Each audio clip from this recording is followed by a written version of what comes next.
নমস্কার বন্ধুরা, তোমরা কেমন আছো? আশা করি ভালো আছো। মিষ্টুর রান্নাঘরে তোমাদের স্বাগত জানিয়ে শুরু করছি আমার আজকের রেসিপি। আমার আজকের রেসিপি হলো সর্ষে দিয়ে বেলে মাছের ঝাল। এর জন্য আমি এখানে বেলে মাছ নিয়েছি। আমরা এই মাছকে বাইলা মাছ বলি। এখানে আমার মাছ নেওয়া হয়ে গেছে, আর মাছটা আমি সর্ষে দিয়ে করব, এজন্য এখানে সর্ষে নিয়েছি, পেঁয়াজ নিয়েছি আর কাঁচা লঙ্কা নিয়েছি। এখানে আমার মশলা করা হয়ে গেছে। সর্ষেটা আমি বেটে নিয়েছি, পেঁয়াজ বেটে নিয়েছি আর কাঁচা লঙ্কা বেটে নিয়েছি। এখন আমি মাছগুলিকে সর্ষের তেল, নুন, হলুদ দিয়ে মেখে নেব। রান্নাটা আমি সর্ষের তেলেই করব। এখানে আমি সর্ষের তেল দিয়ে দিয়েছি, দিয়ে দিলাম হাফ চামচ নুন আর হাফ চামচ হলুদ গুঁড়ো। নুন, হলুদ, তেল দিয়ে মাছগুলি আমি মেখে নেব।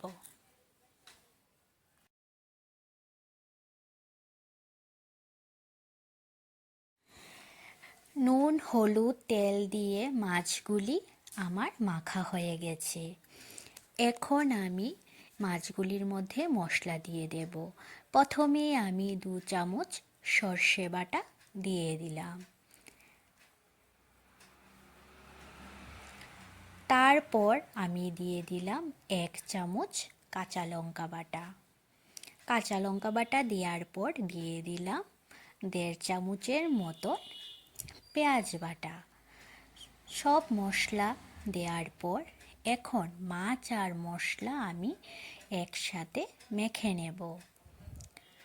মাছটা আমি রান্না করার আগে এই সব মশলা দিয়ে আগে মাছটা মেখে নিয়েছি। এখন আমি রান্না বসিয়ে দেব।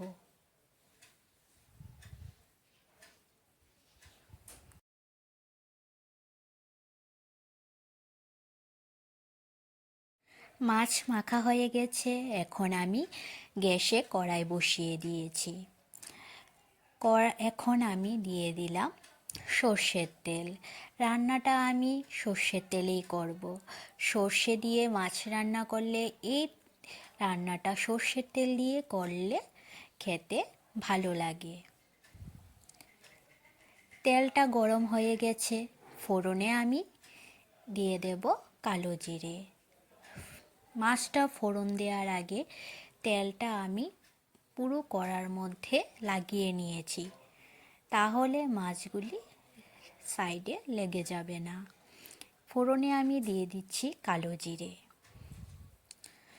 ফোড়নটা হয়ে যাওয়ার পর আমি দিয়ে দেব মাছগুলি। মাছগুলি আমার দেয়া হয়ে গেছে। এখন আমি মাছগুলিকে খুন্তি দিয়ে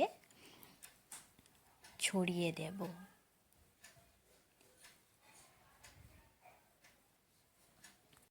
বেলে মাছগুলি রান্না করার সময় আমি খুন্তি দিয়ে নাড়ব না, মাছগুলি উল্টে উল্টে ভেজে নেব, তারপর রান্না করব।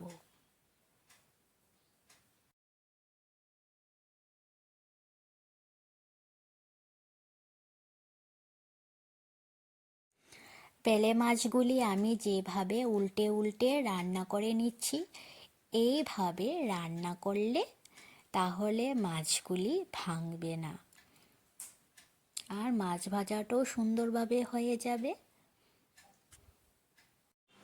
যে কোনো ছোট মাছ এভাবে উল্টে উল্টে রান্না করলে ছোট মাছগুলি ভাঙে না, আর মাছগুলি খেতেও ভালো লাগে। আর বেলে মাছ তো এমনি নরম মাছ, এই মাছগুলি এভাবে রান্না করলে মাছগুলি আর ভাঙবে না।